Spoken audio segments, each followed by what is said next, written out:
Rob, 20. Oh, hit the music. That's the thing. That's the thing. If somebody shushed me, I don't think I could get more mad in my entire life. Okay. Now, this is going to shock you guys. I recently took a personality test. It's not important why we were doing personality tests. Here's the thing is that I got, and this is going to shock you, my personality test I got on the Myers-Briggs, Russell, the entertainer. Huh? Is that a shock to you? Very surprising. And what's really weird is that as soon as I got home, do you know what I could play on the piano? It's crazy. A little faster, you piece of shit. What I could play on the piano. You guys know I actually have this on vinyl. I have the CD on vinyl. No, you don't. The fuck I don't. I do. Ooh, what? How do you have this on vinyl? Got it from my mom's house. Oh my God, it's so good. This was always the song where the kids were like, hey, I can play guitar. And then they'd play it like, here, let me set this at 50% speed and you'll see what it was like to hear these kids play at home.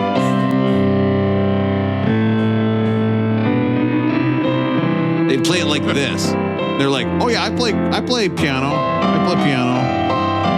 I'm like, this is not. I did not know you could slow down videos on YouTube. Oh, bro. Yeah, bro, you can slow them down.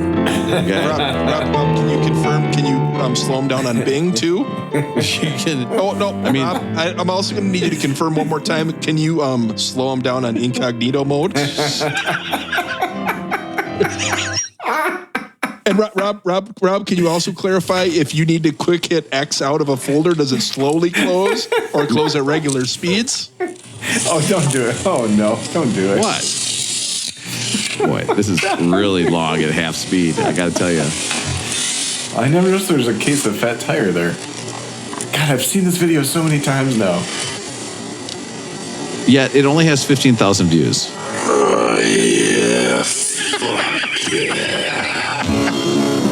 I never realized it was Wow. Guys, you know what? I think the second episode of the night, off to a great start. We're totally dialed in. All right. Okay. I'm going to close. I don't care what you guys say. In 2024, friends decided to listen to every one of the greatest 500 albums. Did you see the first comment on there? It said, I remember seeing this on the Attack of the Show years ago. That means someone who left a comment there has gone to 2 sources to find that Hot Sauce on Feet video. You're fucked, dude. You're fucked. It's powerful stuff. It's powerful stuff. In 2024, friends decided to listen to every one of the greatest 500 albums decided by Rolling Stone magazine. Don't fucking shush me.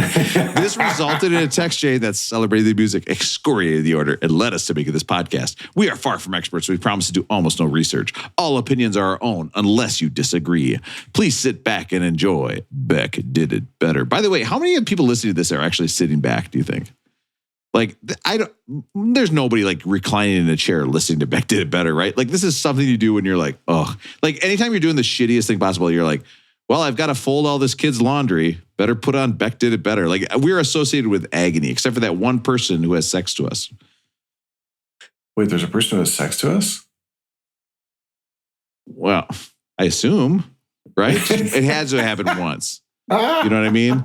It's like opening your incognito mode the next morning and you're like, oh God, I'm disgusting. It's like hearing my voice right at that moment. Please sit back and enjoy BecK did it better. I mean, and if you got to go to incognito mode, it's bad, right? It's bad. It's bad. It's bad. And then maybe if you're like a member somewhere in incognito mode, you got to sign up for Google through that. You got to remember your Google password. Oh my God, it's almost impossible. We're up to album 171. And from 1988, we have Sonic Youth with Daydream Nation. Guys, and I'm going to tell you right now, I've been texting you about this today. For this album, I have a great rolling going. Okay, so get ready because my rolling going is so good. Okay, I'm just going to tell you. Set it up. It's good. Really set it up. Okay. And maybe I have a couple songs about Aaron. All right, let's turn on, speaking of songs about Aaron, or I don't even remember what the song is, let's turn on the radio and see what's on. Well, the song is called Teenage Aaron, so I'm going to guess that this one might be about Aaron. Okay. So Rob, are you going to have to issue an apology next week? You want to change it to Teenage Russ or Matt here? Let's see. I got to say, actually, I have no recollection of what the song is about. Let's turn on the radio. What's up, Aaron? I can't believe it's been like years since Rob had R-O-V. It's been a while. Now listen, I've had had a number of people call in. They said, why is Aaron so obsessed with his Halloween costume? Well, folks, I figured it out. Oh, yeah. Aaron got dressed up for Halloween. He decided to go as Pitbull, it's true. Yeah. Made his wife dress up as Prince. I think that is kind of strange, don't you? Now I'm thinking, and I know what he wanted to do.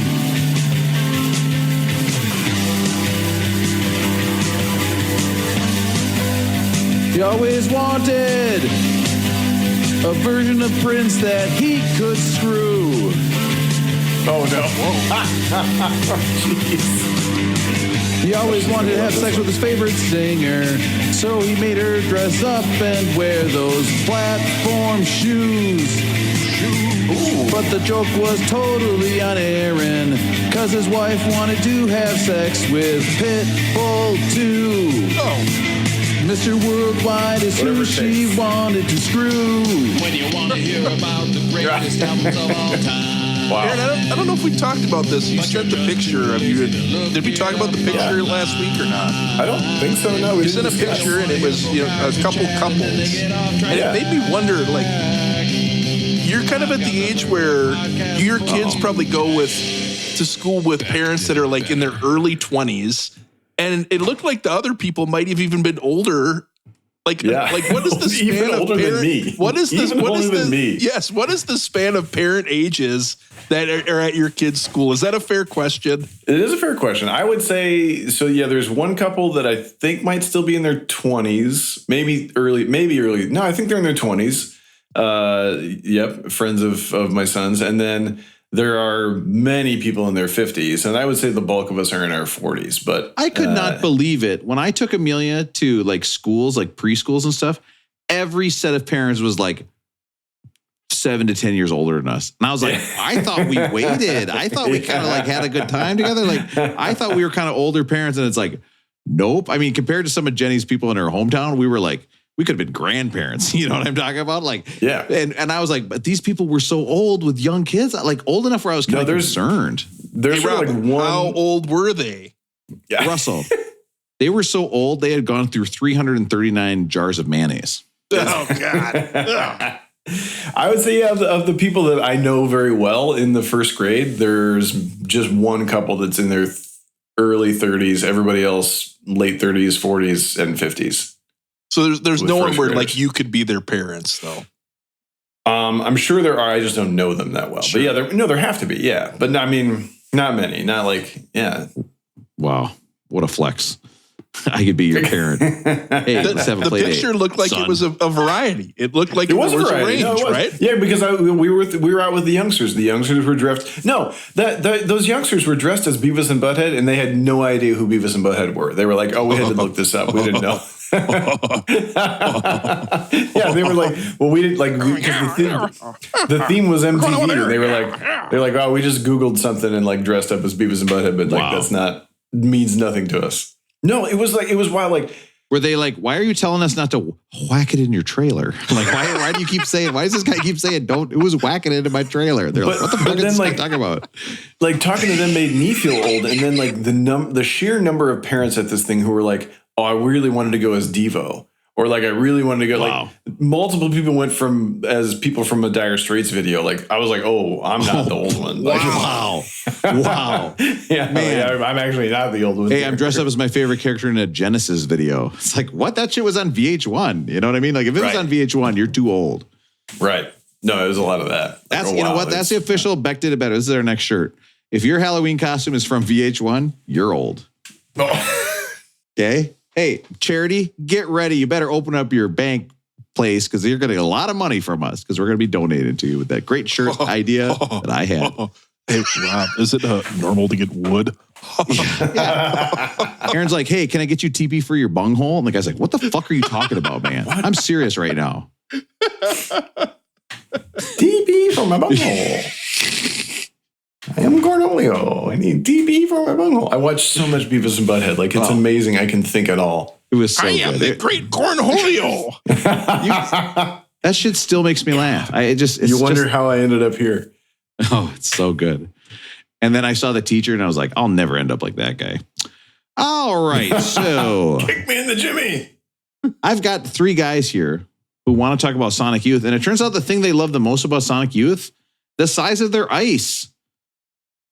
It's little pellets. Okay, that's Sonic Ice. Oh, pellet ice. It's pellet ice. My school now has pellet ice in the machine. Yes. And then also has spa water. During lunch, they put out big things where they have cucumber and lemons in the spa water. And so I'm addicted to the spa water. I break down 2 bottles. I fill one, I fill the other to fill my original bottle. And then next to it, they had apple, cinnamon, and sugar water, right? And so I filled up my cup twice with it. 40 ounces. I drank 80 ounces of this water. It's so good. I go down to the weight room. I'm drinking it. And some kid goes, what is that? I go, it's apple water. And he goes, I just saw it come through your straw. That's not water. And I go, no. I go, no, this is water. And I drink it and it's just brown. It's totally opaque as it's come up. And he goes, bro, that's juice. And I was like, no. You know what I mean? It's like a scene where like somebody just ate somebody they're related to, you know, and they're like, no. I go, no, it can't be. I just drank 80 ounces of this today. I could not drink 80 ounces of apple juice. It said water. I can't drink 80 ounces of juice, please. It's a lot of juice. Oh. I am, speaking of, Rob, you can pull up the Russ is a dumb shit soundbite here in a second. Last week I told you I was in the Dominican Republic. Yeah. And there's this place called El Chavan, and it's kind of this beautiful old Mediterranean city. It looks like it's been there for hundreds of years. They've got an amphitheater. They've got like all this, cobblestone roads, all these beautiful old churches and everything. And we would go there. We would eat there every night. We went there 3, 4, 5 nights. And the last night, like one of the last nights we're there, we're sitting there at this beautiful Italian restaurant. We're having a great time. I'm saying like, man, this is so amazing. This like ancient city, like right here in the Dominican. It's so cool. And my Dominican Republic goer, she says, dude, this isn't an ancient city. They like rebuilt this they built this 20 years ago as like a tourist trap. And I was like, no, I don't think so. I think this has been here a long time. And she's like, no, dude, you're an idiot. This is like, look at how perfect all those roads were and all those buildings where you think this was what it was like. And I was like, no, they probably just rehabbed it. I'm pretty sure it's new. We looked it up. It was built in like 1982. Russ is a dumb shit. Oh, right. Russell, you know what? Russ, here's the thing, Russell. First of all, way to not back down. Okay. Second of all, and then I went through that ring in the river, right over the ledge of that. My God! Don't even say that. What? My editing tool's broke. I can't get rid of that. Don't say that, Russell. my laptop just caught on fire. That is so funny. The idea that she's like, I think it's a new city. And you're like, no, I think it's old city. And it turns out she's right. And you just take a ring and whip it as far as you can. It's so funny to me. This is Rob's joke about the tip in real life. It's like putting out the cash and taking it away, but it's like holding out the ring. Like, actually, now I'm opening the box. I'm getting close to getting down on one knee. You better treat me right. I like the idea that Russell, as though, is like looks around and he notices the city museum is right next to the iPhone store. And he's like, no wonder she knows so much about this city. She was right there. Broke her phone last week. Whole day. All right, listen. Okay, guys, I want to remind you, my rolling going today, very good. So get ready for it, okay? Get pumped. I've been texting you about it all week. Who's on this podcast? Yeah, listen, we've got 3 guys here who love the ice. We've already talked about it. Okay. The apple juice. Remember the bits? Okay. So good. Now, I've got Matt in Minneapolis. Matt, how are you doing? And don't say tired. I'm good, Rob. Say it, don't spray it. Let's talk about Sonic Youth. I've got Russell in Minneapolis. Russell, how are you doing? Guys, my Pequeño silver rocket, you can't stop it. It's burning a hole in my pocket. Nice. Wow. Now, guys, usually I use this time to make some jokes, okay? But I want to be very serious about this. I actually got an email from somebody off podcast songs that said one of the people on the podcast with me did an excellent owl impression. Well, I don't know who it was, Aaron, but it's one of you guys, okay? And please don't interrupt me again. I was thinking. Aaron in California. Aaron, how are you doing? Hey, I don't know any lyrics from this album, but I'm excited to talk about it. So let's Didn't let's even go for it. try. I Didn't even sorry. try. I had a day. Hey, now, Just say you're it. No, you're it. You're it. Now it's the had I written a whole parody song to Closing Time before I listened to the album because I thought that this was that band? Maybe. Okay. Something about that. you wrote a parody song to Semisonic. Well, no, I think that ice. I mean, think of the size of that ice. Semi, it's going to be even smaller. God, I'd love that. About half of it's about half the size of regular ice. A Semisonic would get my packages to me so much faster than a regular semi. All right, so let's get into the voicemail. Thank you for laughing at that. I was desperate.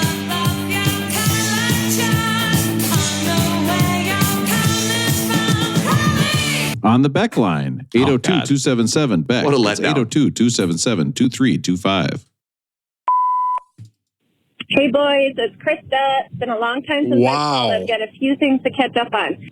When you were talking about the Buddy Holly crash, and they didn't make it very far. I mean, they barely made it out of Iowa. But a friend of my parents lived in the farm next door, and the next summer he was out cleaning the wreckage with that farmer and picked up something that looked like a rock, but this is grim now. He, for some reason, had the urge to put it to his head, and it fit his head, so it was actually like the top of someone's skull. That's freaky. What are we doing here?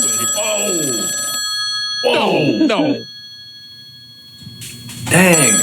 I'm not picking that up. That or Aaron, you're gonna have to pick it up. I'm not participating in this. All right, who could this possibly be? Hello? Hey, baby. It's Oh, me, the it's the bopper. Big Bopper, baby. And I just heard that story about the skull, and I gotta say, oh, Chantilly lay, she took the top of my face and put it onto her head. She found my crown on the ground.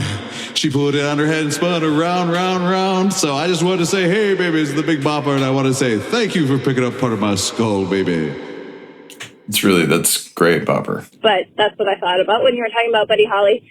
And now I have another thing to admit. When I used to be a studio dancer, like growing up, one of my dances was to Chantilly Lace. And it was a trio. And we didn't have any boys because not a lot of boys danced at my studio. And so I had to be the boy in the dance. And now every time you were talking about the Big Bopper, I just feel dirty about the role I had to play in that dance. And I never really paid attention to the words. I just liked the sound of it. And now I can't stand it anymore. And I'm wondering if there are any things that you used to cherish in your childhood, but now you're grossed out by or just disgusted by now that you know more about life as an adult. Okay, that's it. Bye. So I don't think we're getting the full, like she says the voice, or she's talking about the dance. Like she was definitely like lip syncing to this part of it. 100%. She had, here's what I'm picturing. Tap shoes, right? White gloves, A little bit of striped makeup, suit. just a little bit of tasteful makeup. Yeah. Lots of jazz hands. Yep. Lots of jazz hands. And the parents are like, oh, wow, they're doing the Big Bopper number. I love this one. So good. Can you imagine if you're an all-female dance crew and the teacher picks out Big Bopper? It might be time to find a new teacher. You know what I mean? Like, I don't think that's the best choice. Can I tell you something that disgusts me now that I realize I did it? Okay, and if you're going to say cake mix, I never ate a box of cake mix. That is a rumor that my dad has been spreading about me. Now, here's the thing. I used to, though, go into the freezer, and you know that juice that was in concentrate? Like it's like the little tubes. Yes. I would just scoop that out with a spoon and just eat it. And I'd be like, It's like sherbet. ooh, I'd be like, ooh, boy, that's so sour. Ooh, boy. And I'd just be eating it. And the next day, without fail, I would wake up and I'd be like, oh my God, I have 1,000 canker sores. They are all over my mouth. Like I used to do that on the regs. And looking back, I'm like, what was I doing? My body must just have been like, Jesus Christ, what is happening here? Like, this is crazy. Aaron, what about you? What's something you did young that's now gross to you? I don't think I could drink cereal milk anymore. Like I don't usually have cereal in the house. Like I would still crush a bowl of Captain Crunch, but I think I would not drink the milk. Like I used to look forward to that, right? Like you eat your cereal, right? Then you like down the milk. Like something about it now, I don't think I could do it. Can I tell you this? I happened again. Poured out a bowl of Lucky Charms for myself. You want to guess what was missing? The marshmallows? Every single marshmallow. Okay? My personality test wife went through and ate every marshmallow. Come on, Eric Clapton. Tell me they're getting all Eric Clapton, guess what? Some of us want the marshmallows. We might say the big reason we got Lucky Charms. It wasn't the cat food part. We don't want the cat food. And I got a question for you. Does Eric Clapton wash his or her hands? I mean, can you just imagine how many times and how many germs are in there from reaching your hand in? Going right from the hospital where you're handling live cell samples. His hands? I can tell you, Eric Clapton is not washing their hands enough. Okay? In fact, there's I don't even want to get into it. But at some point, it's like one of these bathrooms should have hand soap, right? Are we a disgusting family if none of our bathrooms have hand soap? That's bad, right? Yes. That's pretty bad. That's a humorous joke that we didn't have hand soap in our bathrooms, okay? Let's just be very clear about that. Russell, what's something you love that is now gross to you? The idea of just drinking a straight glass of milk. Like I've been to a restaurant, it might have been my brother. I've seen another adult do this in a year or so, where I saw an adult order a glass of milk at a restaurant, and I just about lost my shit. I could not believe it. No. Yeah. No. It's almost, you almost feel like they're in a, you almost feel like they're in some sort of weird, super fascist club, aren't they? Like they just drink milk to show how strong they're. It's really weird to me. Like an adult who just drinks milk, bizarre. Not normal stuff. Matt, you drinking milk? Every once in a while. Okay. I'm kind of like you.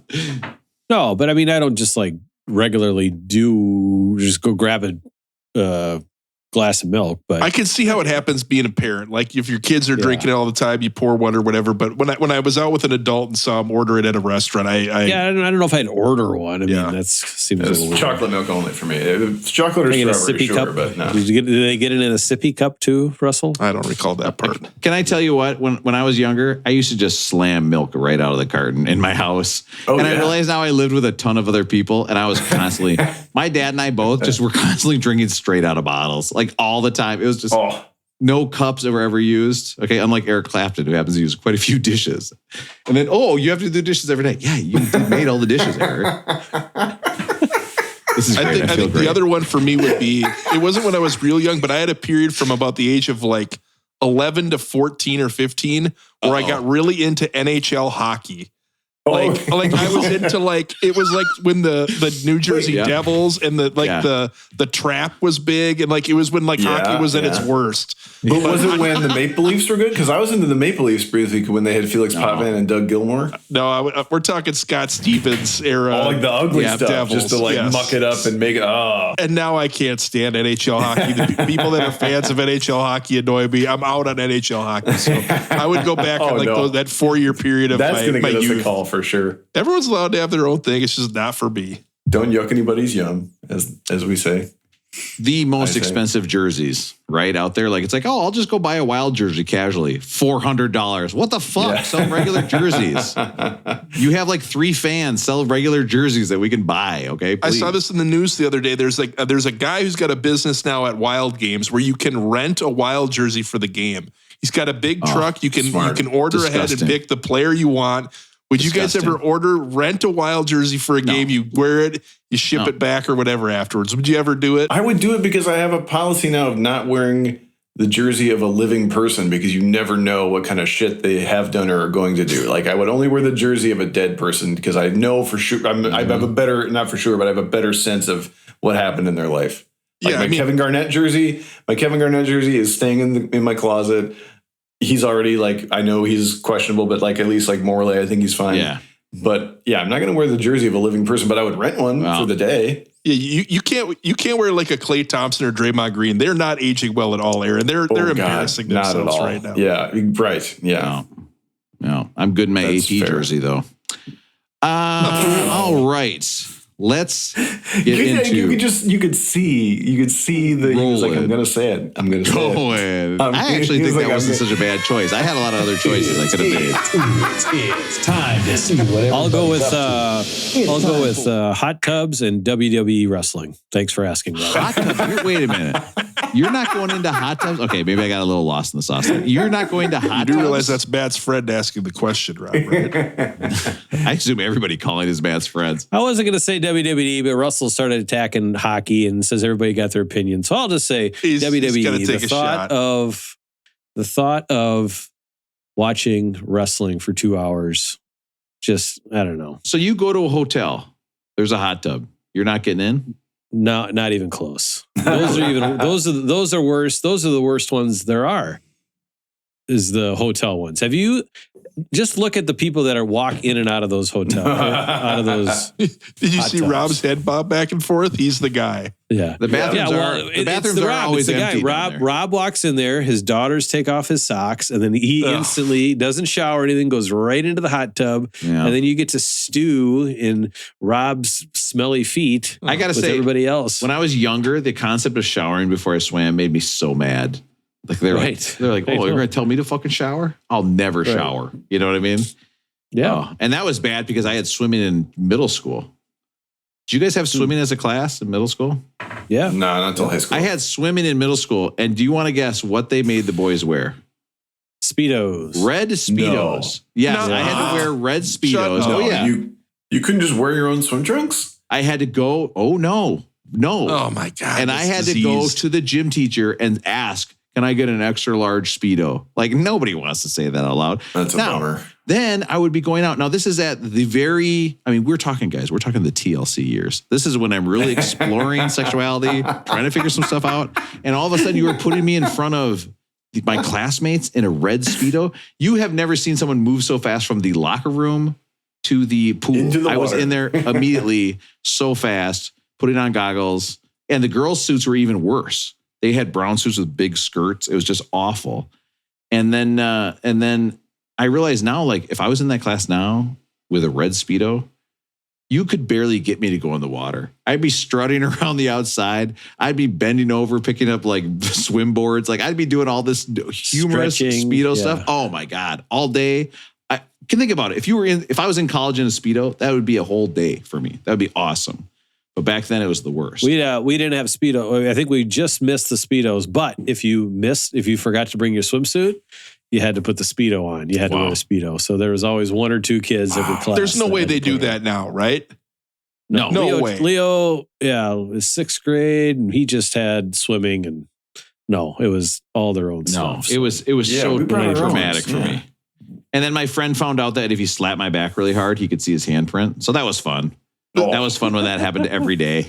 I think the thing I remember about like school swimming as a kid is like, I don't think those towels came home very often. I think they just hung in that locker like over and over and over, if I remember correctly. Oh, well, at least the guy that worked in the locker room wasn't a weirdo. You know what I mean? Why would I have the sound down? Why do I ever turn everybody's up to? It's time for Rolling. The weirdest guy at my school was the guy who worked in the weight room in the high school.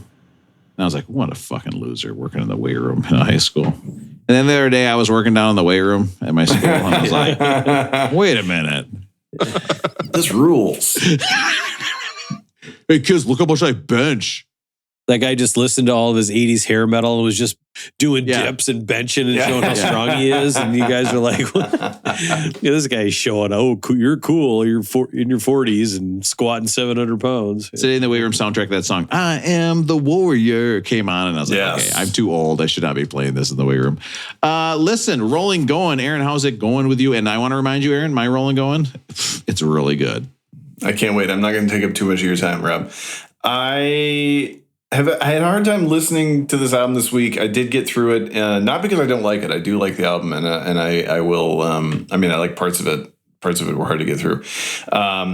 But I can't stop listening to Gabe Nendez, and then I was really actually pretty fucking stoked about the new Andre 3000 record. Oh. And Matt might discuss a little bit, so I'm not going to take too much of his thunder. But I think you liked it way better than I did. I really did. I don't know if I was in the right headspace, or I was trying to listen to it at work, and Yeah, so I put it on last night. I went last night to so yesterday was 1 week before Thanksgiving, so that's Nouveau Day. So that's the day when people release the first wine of this year's vintage. It's meant to be drunk quickly. It's not meant to, be a highly elevated wine. But there's a wine shop here in Oakland that does a nice party for that, and a lot of West Coast producers make a West Coast Nouveau. So I ran down there for a minute, and then came home, and then Anna went to bed, and I was like, oh shit, the new Andre came out, because albums now drop, if it's supposed to drop on a Friday, it drops at 9 p.m. Pacific, so I can get a little sneak peek. And so I was like, I gotta hit this new Andre. So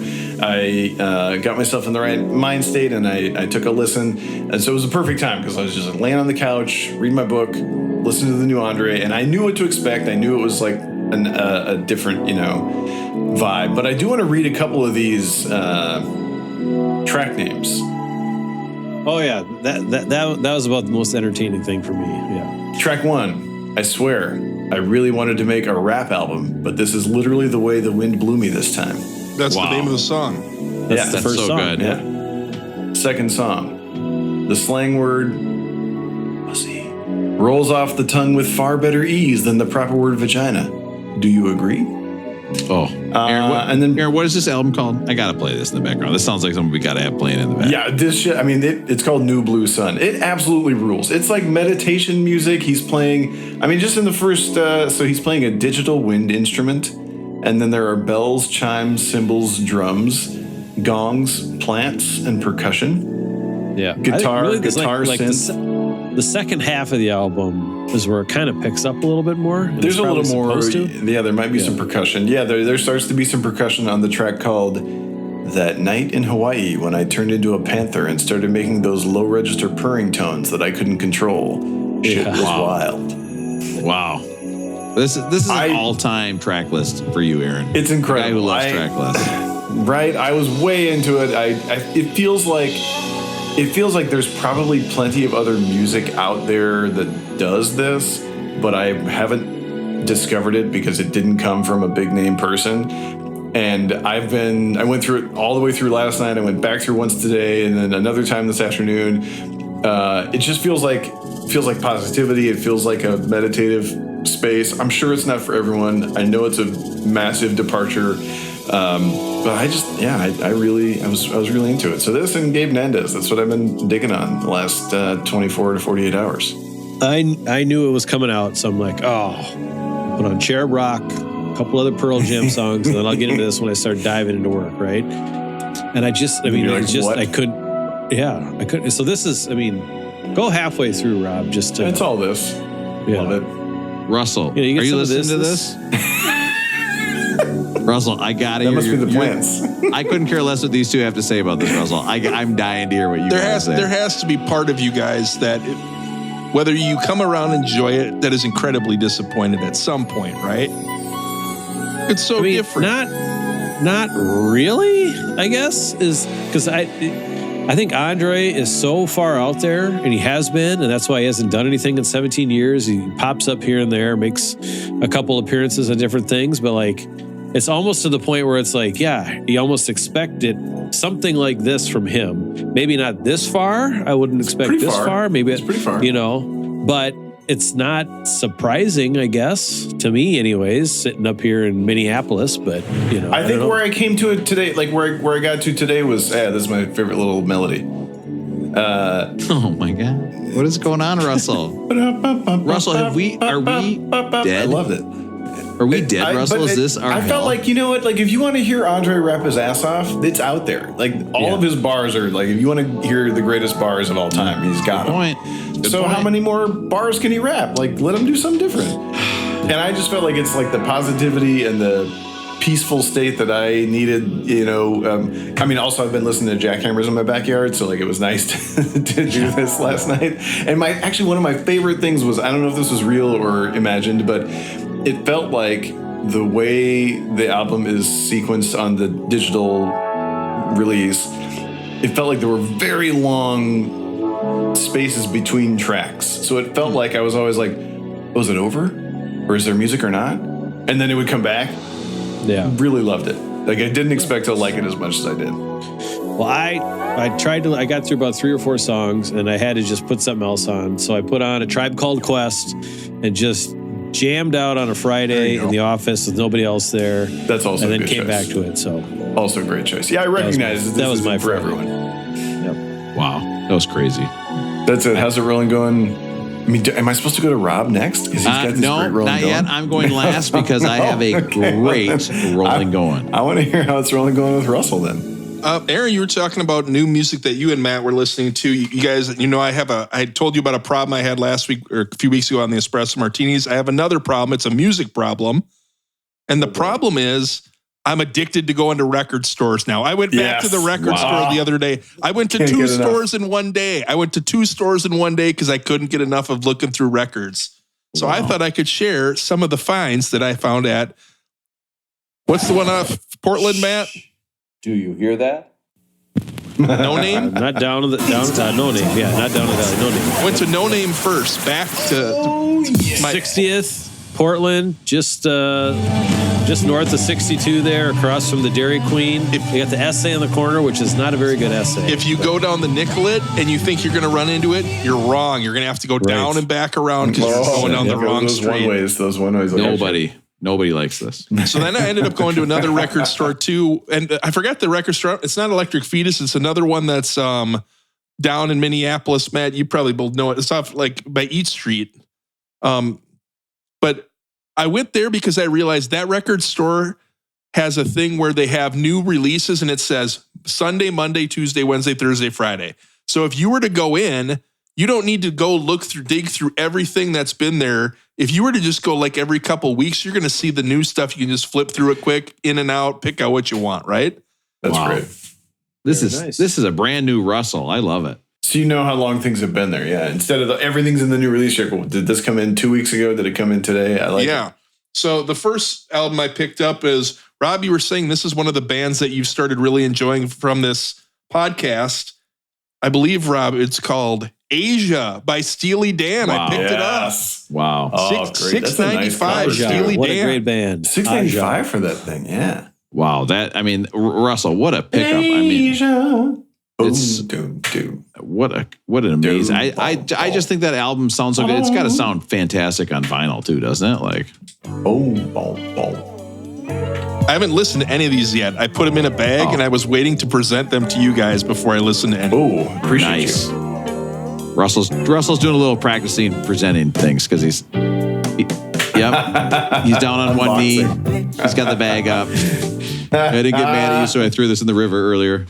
In a bit of irony, last week Rob played the artificial intelligence generated songs that the Beatles sang about Aaron.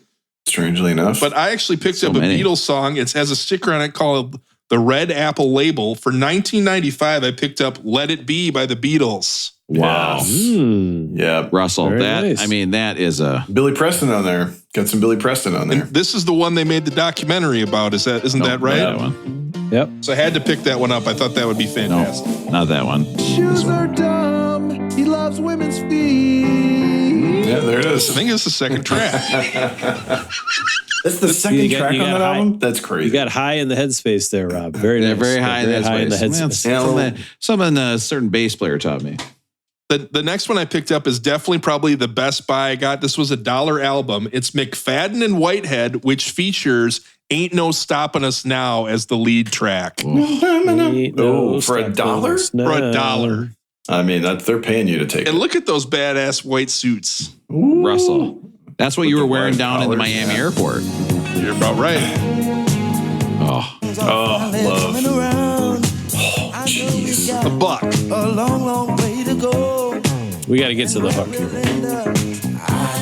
The bass is ripping. We won't let nothing hold us back. Jeez, who's playing bass on here? We're polishing up our act. This is so good. I have to go flow for it, Rob. Yeah. Oh, it's coming up here.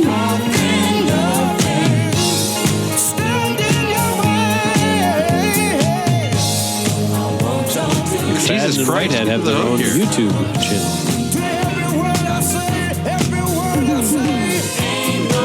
Yes. Wow.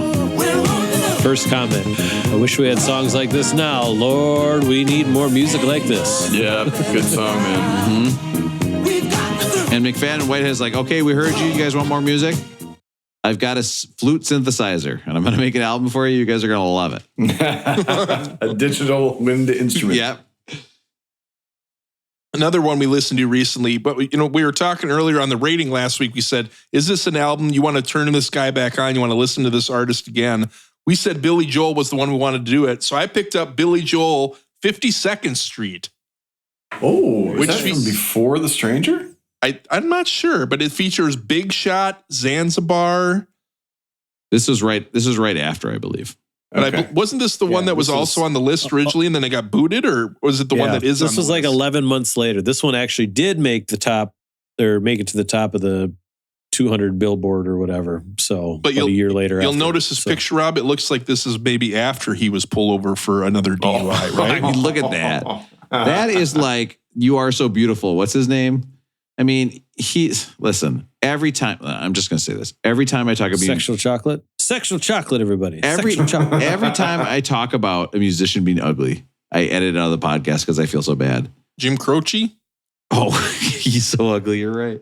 No, I'm going to jump ahead to the next one. And I'll tell you what. Isn't you'll never guess Joe Cocker? You'll never guess how Jim Croce passed away. Eating a bagel? No, plane crash. Aaron, can you say that? No. I've got a name. Okay. We can't do a plane crash sound for Biden. Okay, I'll delete it. I'll delete the plane crash sound. And by the way, those of you, I edited out the bit, but just imagine me playing a plane crash sound and doing a great Jim Croce bit and everybody not being happy with it. A few weeks ago, we talked about Rick Derringer. You guys remember him? He ended up doing the Hulk Hogan theme song. He played, I think we talked about him on, it wasn't Steely Dan. I don't remember what album it was, though. They all blend together. My Life's a Nightmare. Oh, it was the Candy song. I Want Candy. Remember?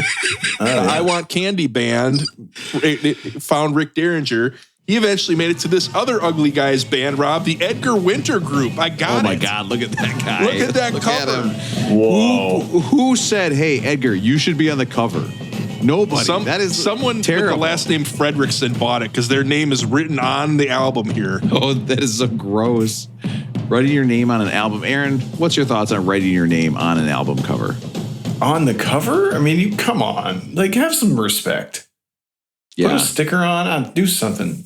Half the albums I have here are from the 70s and 60s, right? Handed down from my father-in-law and my parents. And they all got their name written on all of them. My mom's had a lot of names on them, too. Okay. My mom's did also. I mean, it must just have been a thing you did back in the day. Well, just they probably, I guess they took them to Mickey Mantle rookie cards.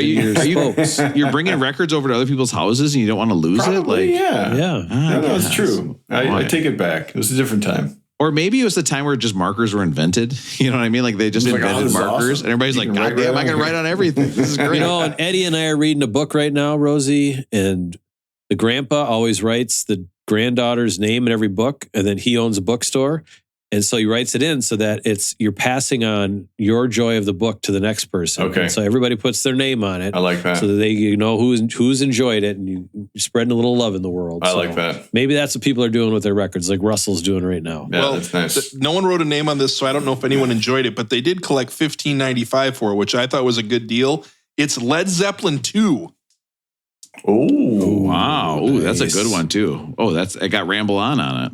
I believe I'm the owner of Led Zeppelin 1, 2, and 4. So that's I've got a good collection going. Don't you That's think? a good run. Yeah, you're good. This next album, $4.95. This may have been one of my favorites that I picked up. It's John Cougar Mellencamp, Scarecrow.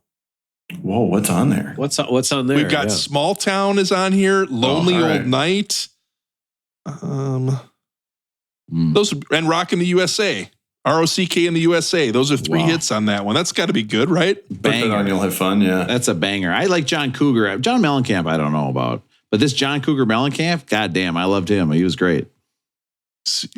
He gets along with those younger people, the Cougar, right? Oh, he was doing that before John. I mean, listen, if there was a Cougar, I'm not gonna lie. If there was a website called Cougar Mellencamp, I would be getting a subscription.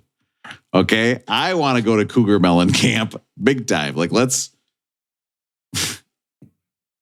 What? Not a single smile. I get it. It took me a minute. Mellencamp, Aaron. I get it. A cougar, melon. You gotta break it down into pieces. Not a single person laughed at that joke, and I'm questioning my own existence. I think I might be in the sixth sense. I might be dead, and everybody's just kind of sitting there, not being able to hear me or see me. Well, if you are, just put some of that Andre music on, because that's what heaven must be like. It's going to take you right there. It's going to take you there. Yeah. I'll tell you what. You know what I'd hear though if I was in hell? I mean, this is one of the scariest songs of all time. Terrifying. What else you got, Russell? Now, Russell, were any of these perverted? I thought the Edgar Winter one was pretty perverted. That was the one I put on top. Yeah, that made me nervous. That was the one I specifically put the Edgar Winter on top and then looked right at the salesman when I put that up there. Like right in the eyes. Yeah. Would you say this is kind of like the Big Bopper? And the guy's like, what? Next one I got, if you were at Hell, Rob, you probably might hear this song too. It's Enter Sandman. I got the Black album by Metallica. Oh, yes. Whoa. What a great album. Look at that. I did. So lately, Wallace has been into. Well, today we listened to the Captain Underpants soundtrack, but for a while he's been into the band the song Turnstile. Is it "Friend Like You"? Yeah. So Dude, I love you, bro. I love so that you, song, man. I love for you. A solid 5 years, Leo would play that every night while he was going to bed. Like, that's beautiful. That guy, Andy Grammer, he has made thousands of dollars off our streaming of that song. But that's beautiful. That's a great soundtrack. Great. So that was what we were on tonight. He's also been into this band Turnstile, a hardcore band from Baltimore. But I did one week. He was like, really. You got to pull it. Come on, Ryan. You got to pull it up. Russell, did you hear Russell? I feel like you didn't hear what Aaron just said. Okay, and excuse me, before I pull it up, I just have to hit something real quick. Was this the second one today? What? Aaron, say what you said again about who your son is into. So it's the Captain Underpants band where you and Matt, again, lost Russell and I. Once again, for the second time this podcast, you guys are on your own. Russell and I were on shore being like, where the fuck are they going? No idea. So then I think Russell kind of dazed out. He kind of dozed off a little bit. He didn't hear what Aaron just said. What would he say? Wallace, one of his highly requested songs lately is Mystery by Turnstile. And Turnstile is a hardcore band from Baltimore. Oh, boy. I mean, it's a good song. Check it out. Aaron, I didn't want to have to do this, okay? But you cannot be telling us your son is into Turnstile, a hardcore band from Baltimore. Does Aaron's wife at gmail.com like come into the kitchen in the morning and does she go, is it Turnstile week again? Oh my God. Well, because he's also discovered play the song. We gotta hear this. Can you imagine? I come home, your kid comes home and they're like, Dad, I'm way into this hardcore band from Baltimore. I'd be like, give me your fucking phone right now. You're never leaving this house ever again. Okay. But this is the song that he asks for pretty often.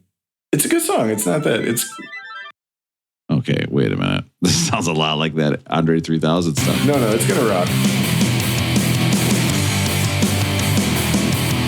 Aaron, you're the coolest dad of all time.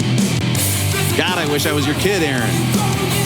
It sounds like it could be like on the soundtrack for the new Karate Kid. It could be there, yeah. It could be on Cobra Kai, maybe during a fight scene, right? You're gonna have to remind me of this. I'm gonna forget this band, Aaron. You're gonna have to remind me. I'll send it over. It's good. Aaron, this rules. It does rule. You're as cool as hell. I want you to know, Aaron. Okay, you're my dad. I'm your son. Let's do a little role play right now. I want to see if I like this. Okay, like, hey, what do you want to listen to? What the fuck, Dad? I told you I want to listen to Turnstile. Okay. Do you want to hear it on repeat or on infinity? Hey. What's that in front of you? A piece of pizza? Who the fuck told you could have some pizza? Okay, this is me. You know what, Aaron? I love this. I love this All of relationship this that we is have. to say that briefly for a week he wanted to hear Metallica, and he was like really stoked because we were taking one of his buddies to soccer practice. And he was so proud to be like, if you don't like this, it's okay. If it's too loud for you, it's okay. But today we're gonna listen to Metallica. Yeah. So we put on the Black album. He's out there playing soccer. You just hear him go, whiplash. Yeah. Don't turn on me. But no, he wanted to hear Metallica, and I was like, I think I have to start with the Black album. Like, I don't think I can start with Seek and Destroy or whatever. Oh, yeah. You know? It's like, hey, do you just play one for him? Right, Yeah. right. It's like, Suicide. I don't want to die. Like cyanide or something like Yeah, that. it just felt like maybe the Black album was the safest place to start. you see me as the bad dad showing my kids Saint Anger. What? I thought it was good. Like the cops are coming to take me away. The next song, I'm going to give you guys the lyrics of the lead, the titular track. We'll see if you can get the name of the track in the album. Beginning of the lyrics, when you're weary, feeling small. Oh, Yes. James Taylor. Incorrect. Rob is out. Sail on, Silver Girl. When tears are in your eyes, I will dry them all. I'm on your side when times get rough. And friends just can't be found. Times get rough. Like a what? And friends just can't be found. Shit, I know what it is. Dang it. Like a bridge over troubled water with Simon and Garfunkel. How about that for $2.95 in fair condition? $2.95. Wow. I mean, I hate to say something about a practically musician paying you being to play ugly again, but Garfunkel's right there. I mean, you could just see him back there. Dude, look, he's so ugly they don't even show his face. They hide his face behind. Can you behind imagine the short Behind guy? Paul Simon, who's also not the most handsome. Look at it. of I guys. cannot imagine that Garfunkel's like, hey, this is the cover I want. The one where half my head is behind Paul Simons, the guy who writes and does all of our songs, okay? Like, that would be so depressing. This one But also it does give me a good features- idea for a new t-shirt for us, where it's me and then you guys are behind me and you can't really see you.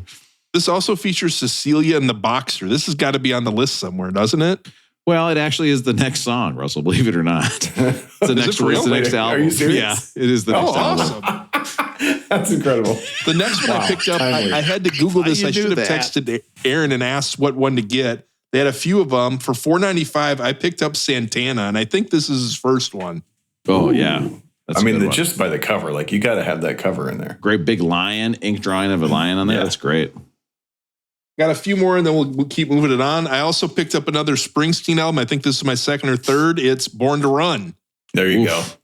Russell, Thunder that Road, is so Jungle good. Land, Born to Run. Now, Russell, before you continue with your Rolling Going, I want to remind you, my Rolling Going, it's going to be really good. So get ready. Well, I'll finish off Well, with a pair. Let's not forget that Matt still has not done his Rolling Gun. No, we would never forget about Matt. I picked up one of the best-selling albums of all time. I got Michael Jackson Thriller for $12. Wait, Wow. you got to open that thing up, though. You got to open up the gatefold. He's got a little tiger. Yep, there's a little tiger in there. It's adorable. I got scratched by my tiger and now I can't sleep. I'm in too much pain. Only one thing can help me sleep. It's mommy milk. Give me that mommy milk right now, please. Give me that mommy milk, please. Last album I don't picked know, up- Michael. I don't know if you can have your mommy's milk. You know, it's Paul McCartney from there. The girl is mine. Oh, Michael, the girl is mine. Like the idea of Michael Jackson and Paul McCartney both going after the same girl. Can you imagine how terrified she would be? She'd be like, what? Just a couple freaks coming at you. Who do you think would win if it was 100 women? Who gets more at that time? McCartney. Oh, a Thriller? I think you got to go Michael. I think Michael. Right? Well, just think of it this way. Somebody you know, like your mom, had sex with one of them. Who are you less mad about? Why would you throw that in there? Okay. Mom, hey, Aaron, I'm your mom. Okay. You know what? Why? Actually, Wait, how- we I have better to tell you something. It's Of all the people, Hey, Aaron. time for Your father is Not not your your mom. father. It was so someone many people else. on the planet you could have chosen. Oh, Aaron, you know what? You opening that album made me remind myself of when I opened my heart to Michael Jackson and I had sex with him. Okay. Now check how you're feeling. Or, okay. Hey, Aaron, cuckoo cuckoo, I had sex with Paul McCartney. Which one makes you feel worse? Aaron, when you were born, makes me feel terrible. Aaron, when you were born, we had to do a paternity test because I wasn't sure if your father was your father. It turned out you were right, but the other person that we had tested was Michael Jackson. What is happening? Michael Jackson. I mean, I don't like this line of questioning. No. I'm sorry I started this. The last album I picked up as one of our favorite all-time sound bites. I bought it just for that. It's The Who. Who's Next? Won't Get Fooled Again. Isn't that our... Yeah! Oh, wait. Oh, yeah. I kind of mixed it. I had to pick this one up, right? Wow. Yep. Also, great album cover. Yeah. Now listen, Aaron, okay? If you don't think moms have needs, you'd never do well at Cougar Melon Camp, okay? And I don't even know why you're starting to be a counselor here. Okay? This is a camp for disappointed males who thought it was for something else. Okay? I think we need a T-shirt that just says Cougar, and then a picture of Rob and Melon Space Camp. And Rob would be like the scarecrow, like he'd be like just sitting there in the field waiting for him to come through, right? Rob's eyes would just, he'd do the big eye thing he does. Like, okay, guess what? You guys aren't invited to Cougar Melon Camp, okay? You're going to actually miss out. Well, if I was going to Cougar Melon Camp and I had to room with someone there, I'd invite Matt to go with me. Matt, we're only going, I was going to go with you. Good. Since Rob's is so great, I'll be real quick. Rob, you got to pull up one song for me for the song of the week. Nice. Okay.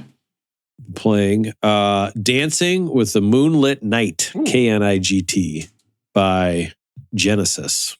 Whoa. Okay. This is like a 19,000-minute song. I cannot believe that this is Genesis, but I went down this deep, dark hole this week of trying to figure out what was Spodioti Dopalicious sampled. And this is where it came from. Okay. Yeah, you're right. You can hear. We talked about that. Wow. Yeah. And so I don't remember, but like, listen to this whole song. It's crazy. It gets crazy. We'll just let it play in the background here. I was always more of a Super Nintendo guy, so I don't remember this one. But this is also in All Night by Beyonce on Lemonade, which I didn't know. Logic sampled it. Beyonce did another one. So, Russell, the Genesis, what you don't realize is that if you were smart, you got it with Sonic as the base game. If you were a dumb kid who made dumb decisions, you would take it with Altered Beast. You know what I mean? And you're just playing Altered Beast instead of Sonic. A sad, sad existence. Rise from your graves.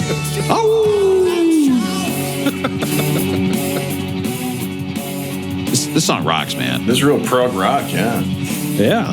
Like 1973 or something like that. 73, there it says right there. But Genesis is not on the list. We do not have any Genesis. Nowhere on the list. Wow. On the list. So I think that's a travesty. So I thought we better play a little Genesis every once in a while. I almost wish there was a part of the list was you're allowed one album and that's it. I think it might make it more fun, don't you think? I think it would. Please don't redo the list. I'm begging you. My family needs me. Okay, I've been blinking SOS this whole time, but these guys can't see me because my Zoom window is so small. So because Rob's rolling going so great, and we're over an hour already, I'll just say, hey, that's my rolling going. Rob, rolling going. How's it going with you this week? Do you guys like your hot dogs circumcised or uncircumcised? You guys know what I mean? Uncircumcised. So it's like the hot dog either, because the hot dog is never the same size as a bun. You know what I mean? Like sometimes you get a hot dog, there's a little bit of hot dog sticking out. Sometimes that hot dog is nestled away in the bun, so you got to get a bite that's mostly bun. What do you think? A better hot dog, circumcised or uncircumcised? I like a big, thicker hot dog that doesn't go past the end of the bun. I want it to be like a big, like a Russell, big you and I dome should dog hook up that together. doesn't go. I don't like it long. I want the girth. I want the girth, a shorter, girthier one, not a longer, thinner one. Okay, Aaron, what do you think? What do you talk about hot dogs? If I had to choose, I would choose the hot dog extending beyond the bun because, like, I'm not going to eat plain bun, but I would eat plain hot dog. Do you think the answer to this says something about who we like? I was going to say Aaron's projecting. Like to me, a hot dog that extends beyond the bun is scary and strange. Get away from me. You know what I mean? To Aaron, it's quite normal. It's what he wants, actually. Matt, what do you think? You want your hot dogs circumcised and uncircumcised? Now, I wanted to point out none of the other guys have answered this correctly yet, so we're going to have to go through again and ask these guys. But Matt, what do you think? Uncircumcised or circumcised? Are we talking strictly about the bun length, or are we talking about because some of these hot dogs have like casings on them? So is it like casing? Oh, what? Ouch. Oh, we were talking about so Matt's getting really into the anatomy here. Matt's really thinking about the tip of the hot dog. Like, how does the hot dog tip look? I am talking about this could be a hot dog that's super long. Okay. This could be a hot dog that's really short. Yeah. Okay. It's just the bun to hot dog ratio. I'm going with Aaron. It's got to be outside the bun. Oh, Russell, we're destined for each other, Russell. There was a few episodes ago. I don't know if I won't be able to find it quick enough, but where Rob was making jokes about Aaron's carving knife, and a few jokes were made, and then Aaron like legit thanked us for the compliment. He was like, "Oh, thank you." Like it wasn't even a joke. He was like, "Oh, thank you." Can you imagine? Yes, just imagine. No. Rob, what is your choice? Why is the question coming up? You know what? I don't know. Actually, I'm not sure. All right, let's talk about the album. Oh, is this a music podcast? I think I would go. You know what? I think I like a non-circumcised bun hot dog. Yeah, I can't get the bit. I can't believe you sped me through my whole Mellencamp bit so fast for that rolling going. Would you say that was sped through? No, I'd like to point out that I did text you guys about that rolling going like 3 days ago too. So this has really been the long build-up. It's been building for a long time. I wondered. Wow. It's good. Also, I didn't understand why it was for this album particularly. I don't think I like the meat without the bun. I'm more of a bun guy. That's my life to live. I have hot dogs without buns all the time. Oh. But yeah, if you've got a hot dog sitting next to a bun, what are you going to choose? Do you need I'm with Matt. Yeah. Matt. The hot dog on its own is fine. Yeah. Matt, are you doing okay? Do you need help? I can send you. I can sell you some money or something. It is getting late. Yeah, but I mean, if I walked by your house and you're in the kitchen eating a hot dog with no bun, I'd be like, oh God, that guy is in trouble. That is not a good scene going on over there. I had a sandwich the other day. 2 of them, but I had a sandwich the other day with like a big brioche roll, like very thick bread.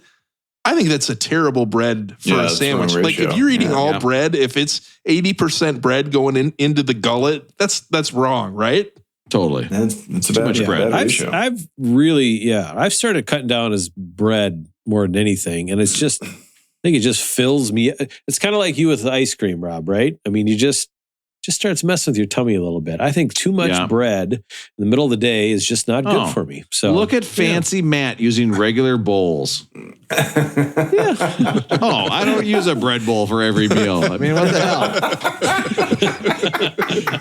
Doctor's like, I don't understand why you gained so much weight. I was like, I don't know. I eat every bowl I use. All right, let's talk about what are we doing? Oh, teenage. Something? Hey, Rob, that's not a bread bowl. That's apple juice. That's apple juice, dude. It can't be, Russell. Please. That's apple juice. 80 ounces. That's like almost 3 mayonnaises. You know what I mean? Like, that's so much. Bro, I cannot have drank. If you saw somebody eating a hot dog with no bun and then drink 80 ounces of apple juice, you would call the police for a wellness check. Talking about Sonic Youth. We're talking about Daydream Nation. This is this is like their 4th or 5th album, but it's one where they kind of changed how they were doing it, right? The singer Thurston Moore normally would bring in lyrics and chord changes and they would just jam. Okay. Sonic Youth would just jam on it. They would figure it out. And all their friends kept telling them, listen, your albums, and including Henry Rollins, one of their buddies, said, your albums are not catching what is great about you guys, which is the jam. And they're like, well, we should try to get more of that on an album, right? This was the first one at a big studio that they kind of did. It was like their really first truly professional album. The album is famous for its strange tunings and long instrumental sections. In fact, a lot of these songs, they asked the guitar players, how did you tune your guitars to play this? And they're like, I have no idea. Can't do it. Have no idea.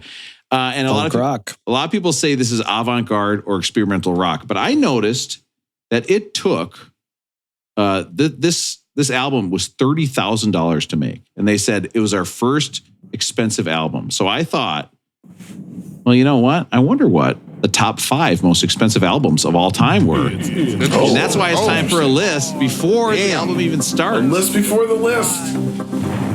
Preemptive list. Now, first, okay, we aren't going to ignore albums like Metallica. Metallica took $1 million to make. Rock in a Hard Place, Aerosmith, 1.5. Why did I pick that album? Nobody knows what it is. I mean, why would I pick that album? Nobody has heard of that album. Black Album. I don't think it goes by Metallica. I think it goes by the Black Album. Just Bad, Michael Jackson for $2 million. Now that's going to be kind of a pattern we see here. Just wait a second. Korn, Untouchables, $4 million. The top. How does Korn Untouchables take $4 million to make? I have no idea. Mariah Carey, Memoirs of an Imperfect Angel, £4 million. It doesn't even say dollars, it's pounds. So I have no idea. I mean, that's, you want to talk about heavy rock. 4 million pounds, you could barely lift that up. Number 5, most expensive album of all time. Okay. Victoria Beckham. What? With the album Victoria Beckham, including the hit song Victoria Beckham. Bad Company by Bad Company by Bad Company. No, it's like, I don't even know what it's called. It's some dumb. It's Not Such an Innocent Girl. This sounds like garbage. Excuse me. This is the 5th most expensive album of all time, Aaron. Wow. Can you imagine you have Victoria Beckham coming in, doing an album, and it still costs a lot of money? It's all bad. Oh, it's terrible. Obviously, somebody was just scamming her. Next up, okay, and see if you notice a pattern. Is this Sonic Youth an expensive album? No, it's only $30,000, but it was by far their most expensive album. Oh. But these are the real expensive albums, Russ. Okay, now pay attention to my list. If these guys spent $1 million on this, we gotta. You gotta start talking about the years that it was recorded there too, just to. So that's because it crescendos. That's 2001. So that's like post Spice Girls. That's what they're trying to capture with that album. 1991. Okay, a little guy named Michael Jackson comes out with an album called Dangerous. This album cost, but it says 89 to 91. It took 2 years to record. Oh yeah, well yeah, it took 2 years. Okay, I see what you're saying. Yeah, it took 2 years to record. This cost $10 million to make. Ooh. It did win. It was nominated for like 3 Grammys. $10 million. It's a good song though. It's pretty good. Now, next up. $10 million, and he could have slept with one of our moms.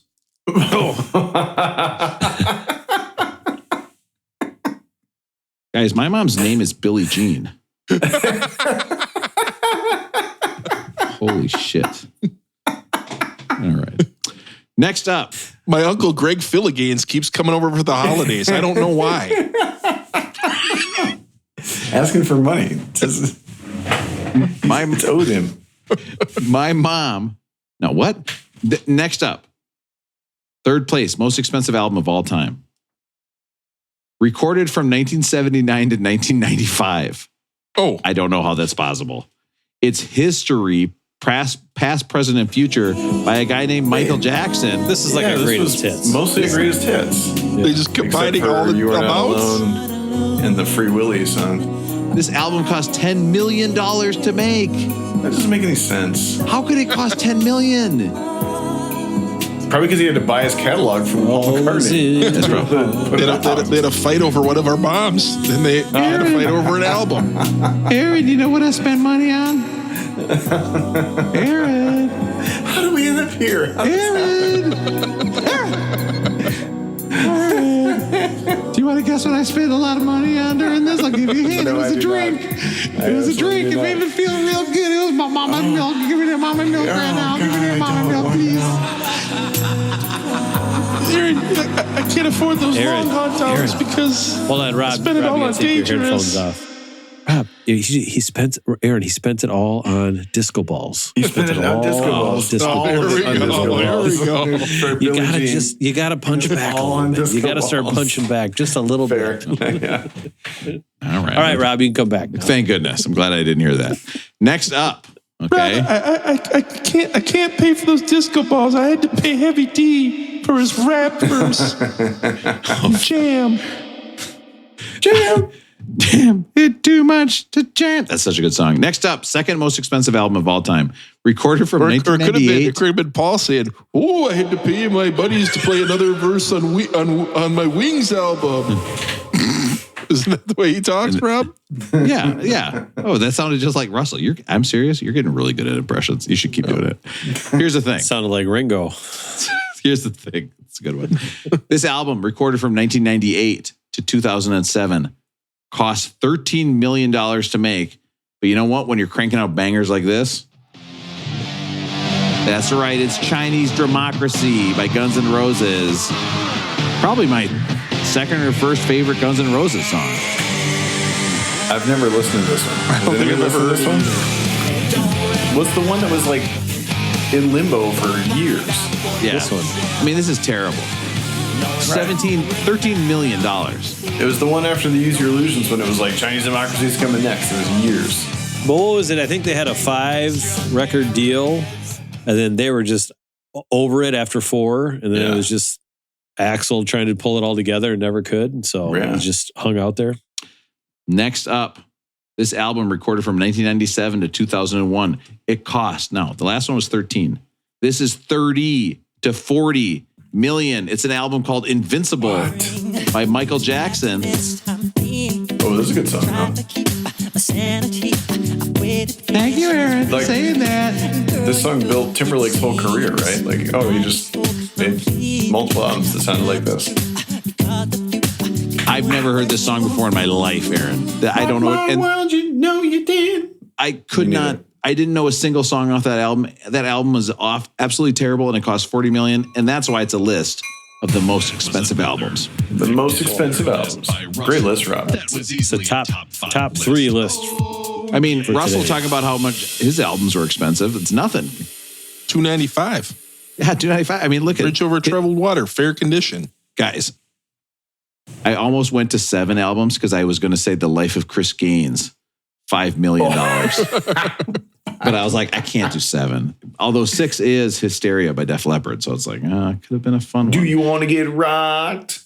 Next up. How did Korn spend $4 million to make a record? It's crazy. Yeah. That's crazy. Doesn't make any sense. It's crazy. That was well, you talked about that, right, Russell? That was their Aja album. It was. Perfect album. Teenage Riot. This is the Sonic Youth's best known song. They often cut off the intro that like I did. That's the best part. You like that intro with her singing? We're not going to get back, but it's like it's half of Pearl Jam songs. It's most of like the kind of alt rock. There's a group called Pavement, and some bands like that they did all sorts of intros like that, where it was like almost like a false intro that led into the, and it was awesome. So I listened to that more than I listened to most of the album. But. God, I thought that song was so good, Teenage Riot. I thought that was great. Yeah. Next up, Silver Rocket. You can hear the guitars get detuned from the opening. So again, we have this long intro, and then it changes kind of into a punk.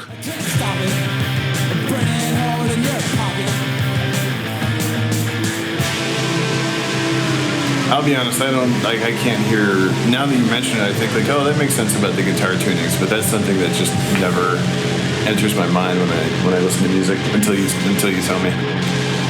This song was like a half of a horror movie for me, and then like a pop song on the other half. I don't even know how to process it. I'm too dumb to process it.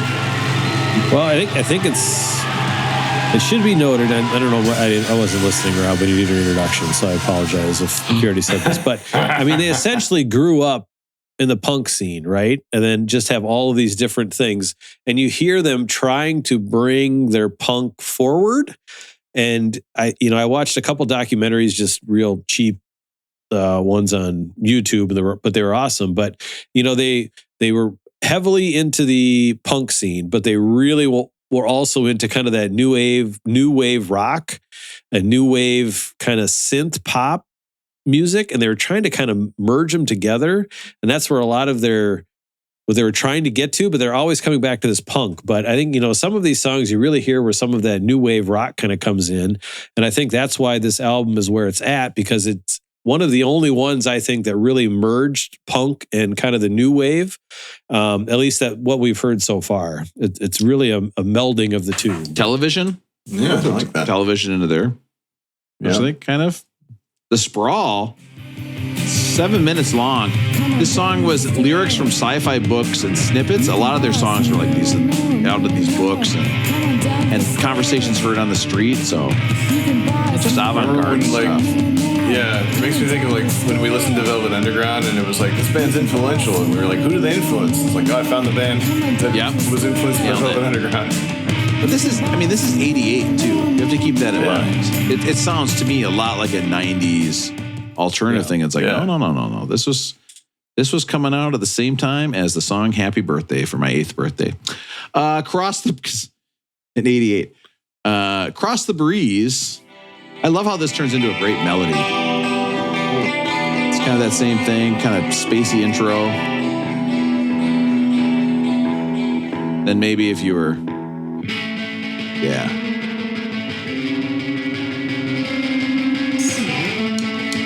Now, did I want to listen to this in my headphones like walking down the street? Not really. I feel like it would stress me out too much. This doesn't stress you out listening to this? Rob, no. I'm going to echo Rob a little bit. I had a hard time getting through this album. I had to turn it off numerous times. I think maybe if I was 16 years old listening to it, I could rock out to it. I think it's might be just too intense for this old band. No, I had a similar feeling, Russell. I liked it, and I thought to myself, why is this the first time I'm listening to this album? Because there's a universe in which past Aaron would have been like, I love this shit. And now I'm never going to listen to it again, but I'm very happy that I took the time to listen this week. I mean, you haven't even listened to the Blue album. You don't know the Blue album. So yeah, I know. It doesn't surprise me that you haven't heard this. I'm behind on some stuff. It's true. Russell, I don't think anybody's listening to this album and then getting their furnace inspected by the city. You know what I mean? Like it's. Why would you do that? Eric's Trip. This song is. Oh, who cares? I'm not going to explain all these songs. It's based on a monologue from an Andy Warhol movie. I never like songs any better after I hear what they're about. No, I got to stop doing it. Never that. helps. It's gross. Does the Andy Warhol stuff, like when there's Andy Warhol themed songs, are they ever ones that you guys enjoy? The David Bowie one. One of the greatest songs ever.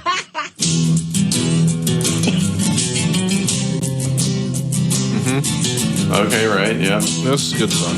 Take it back. Hey, Russ is a dumb shit. Oh, so good. Sorry, guys. Just one of my favorite songs. All right. Total Trash. I like some of these that had really straightforward hooks and melodies, and I could see loving going to a live show. Like if this was a 35-minute long song, I'm down with that too. I think that'd be awesome. Village Voice in 1988 had this as their second best album of the year. Second best. What was number one? Number one was Public Enemy. It takes a nation of millions to hold us back, which we've had. So this was number two. After Public Enemy. And then Tracy Chapman was number three. So Matt, did you know this one growing up? Because I didn't know it. I did not know this one growing up. It seems strange that we wouldn't have known it though, right? Well, so I kind of thought the same thing, Russell, right? And so I'm like, well, I got to go figure out the rest of Sonic Youth's catalog, right? I got to see what else is there. And I'm not going to lie, there's not a lot that really seems kind of mainstreamy, and I'm using my air quotes, or, like that song we just heard where it's like, you could just put this on and have this on. It gets real wild and real crazy. And, I think, Rob, I sent you that interview. Yeah, I got it. Okay. So Thurston Moore is Odd Duck. So this is Thurston Moore interviewing BecK. Yeah, when BecK's 23, I think he says that, but there's After 120 minutes, I'm Thurston Moore from Sonic Youth, guest host tonight, and my first I watch hours of this kind of stuff. Tonight is BecK. Yeah, hours. BecK. So BecK, your song look at these guys. Smash hit. How do you feel about that? Whoa. It's like surfing in some oil spillage. Yeah, it is like I've embarrassed smashing. I'm embarrassed our podcast. And your video Loser is pretty hot too. I see it. You're the one that said that this guy can do it better than the Beatles, Russell. You're the one who said he does weird interviews better than him. I'll tell you that. This is bizarre. What is going on? You know what this is like? This is like when your kids make a video and then they're like, hey, watch this. It's really funny. And then you watch it and you're like, I don't get what the fuck is going on in this video. But watch Thurston. BecK is going to be he loves this later on. We're back here on So he's just a weirdo too, huh? BecK. Were you christened BecK? Weird. Throws his shoe. Off. Another question I sort of wanted to ask you that I was really curious about. And, so BecK must know him, right? With this for quite From a long Sonic time. Youth. Yeah. For sure. sure. What exactly must be was a the fan. first record you ever bought? Probably be a Hino record. Hino? Maybe it was Xanadu. Xanadu? Yeah. Wow. Well, I'm sure all of our viewers are very familiar with those and they can relate to you on that. Yeah. That's cool. Okay, well, later. I mean, Matt, this is so crazy, this interview. It's just I know, it's just awkward. But BecK must know him and respect him, right? He must know Sonic Youth. He's such a music guy. For sure. Yeah. And he must love Sonic Youth, right? Because he's such like a music history guy. So they must have just been like hanging out and been like, hey, let's do this. But if you see Thurston Moore now, I mean, I think he's still alive, isn't he? I haven't checked. I just saw a few interviews from him, the mid 20 teens. But yeah, so I don't know. Thurston Moore. I think you do a little diving, and it's probably, if we did this for every band that, that I end up saying, it's got to be lower than if you would just dig in a little bit, you kind of get a sense of who they are. And, they're not just picking up a guitar and playing, like this is their life and they got these histories and you got all these things that come together and this is why they make such a good band and blah, blah, blah, and so I don't know, I did that with Sonic Youth and I had a lot more respect for them after doing that. But their stuff is a little weird, Russell. It's not that mainstream. It is independent. It is, I don't know how much I'll keep diving. Like I'd rather listen to the Pixies, I guess is the best way to say it. They were much more of like a band that was trying to just put out independent music as opposed to, it always feels like Thurston Moore is trying to be weird and avant-garde and just take things a step further than they need to go, if that makes sense. Guys, if I was shipwrecked on an island and somebody said, hey, you know who's here with you? It's Thurston Moore. I would be like, oh my God, I'm stuck with this rich guy. You know what I mean? Like this guy's going to be so rich. He's not going to do any work. And instead it's like a crust punk guy who's not doing any work. Like it'd be so weird. He'll be able to afford to get me those disco balls that Uncle Michael couldn't get me. Oh, don't say Uncle Michael. I hate that. I really hate that. Don't ever say that again. Hey, Joni. Hello? Oh no. Jesus Christ. This song alludes to the book Neuromancer by William Gibson. I was on a hard sci-fi kick for a while and I tried to read Neuromancer. It was a book where I got done and I put it down and I go, I have no idea what happened in that book. I read the whole thing. Dude could not tell you what happened. I was baffled by it. You ever have a book like that, Aaron, where you're just like, I don't know what's going on here? Yeah. And then some, I don't know. I can't think of one off the top of my head, but yeah. Aaron, well, I'll tell you one. There was a red fish and a blue fish. Okay, so if that one screwed you up, I just fixed it up for you. Okay, but I don't remember how many there were. Providence. Look what we found in the park in the dark. We will take him home. We will call him Clark. This is maybe what Matt was talking about when he said weird stuff. This is a piano solo that he recorded at his house using a Walkman, combined with the sound of an amp overheating and a pair of telephone messages from one of the guys in the band. And they're all played at the same time. That's the song. That's the whole song. Yeah, I respect that this exists. It's trying to say something. I don't like listening to it necessarily. Yeah, I can tell you what it's saying. Next song, please. I give it credit for creativity. It's different. Yeah. Yes. Oh, boy. Agreed. Rob, seeing Providence. Providence is the capital of Rhode Island. I thought maybe we should do a list. Oh, wow. List. I thought we should do a list. Dually lists. Yeah. I put a lot of thought, a lot of time into this one. Nice. I got copious notes here about these songs. You know what? Man, the great thing about having two lists is that it's just more lists to go around. Okay, we know it's not a competition. It makes more lists raises all boats. We can love all lists equally. That's Yes. exactly it. So I thought we should do a list of songs that their titles are also state capitals. Oh, in the United nice. States. Wow. Yes. My Yes. niece was just telling me she's at the age where it's like state Fourth capital. grade? She fourth grade? You've got fourth grade, I believe. You got to Okay. identify the states on the map and all the capitals. So Yeah. that's like the end of the year goal is to know them all. One of my favorite songs was about Fort Pierre, but I think that was a different. Turns out that's not the capital. I was mistaken. Well, if you look at number 4 on the list, we may be getting Oh something shit! close. I did not look down at number 4, man. I'm not a great reader. Smooth. Yeah. So first song will go obvious, very simple one. The man, the myth, the legend, Chris Gaines. Yes. Call it Baton Rouge. We listened to this song a few weeks ago. Remember? We listened to Yeah, the other we did. version. Oh, it's a killer. What a voice! This song honestly made me want to be a long haul trucker. Like it shouldn't, but it just did because I was like, it sounds kind of fun. You're kind of rolling down the road.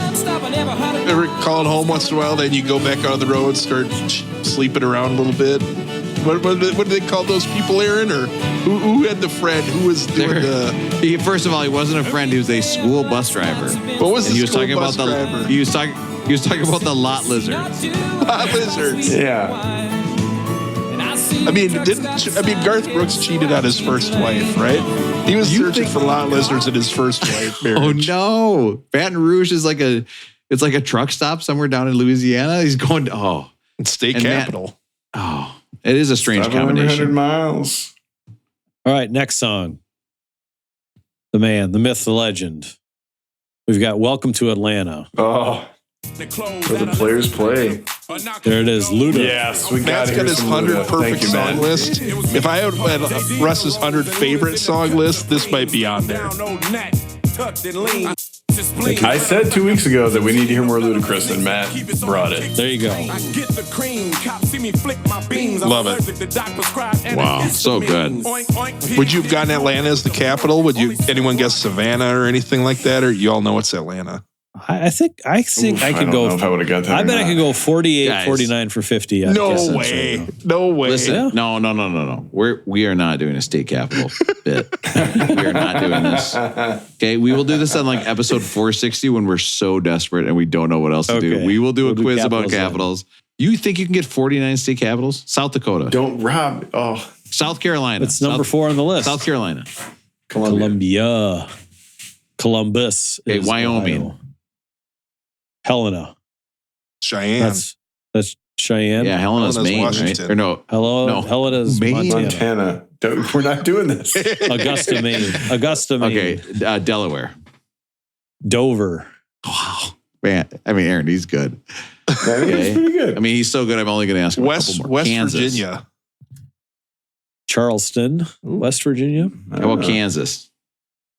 Topeka. Oh, God, you nailed it. Jayhawk. How about Iowa? Oh, man. I never pay attention to that state. It's not really much to pay attention to, though. It's got to be Des Moines, isn't It's it? Des Moines. Hey, I had a double I- clutch on this the other day because it used to be Iowa City, or was I think Iowa City was the original capital, maybe. And I was like, wait, is it still Iowa City? I don't remember, but yeah, it's Des Moines. Let me do right, my let's go impression to of an Texas. Iowa. Let me do an impression of an Iowa college football player learning that the capital of the state is Des Moines. Okay, Matt, you're the teacher. You're teaching that to me. You're the professor. I'm a college football player at Iowa who's learning the capital is Des Moines.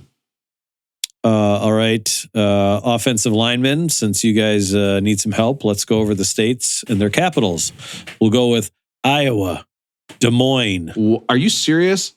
You know what? I bet you $1,000 it's not.